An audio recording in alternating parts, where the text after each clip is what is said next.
I've decided what to do, old and new.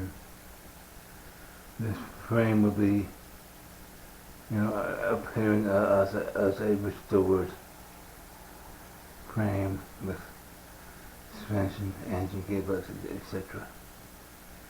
So I'm going to be boxing in the frame rails. So it doesn't need to fit the body.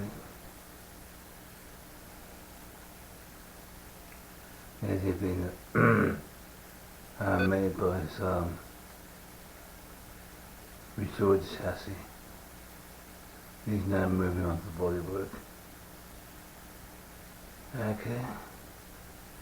Bye.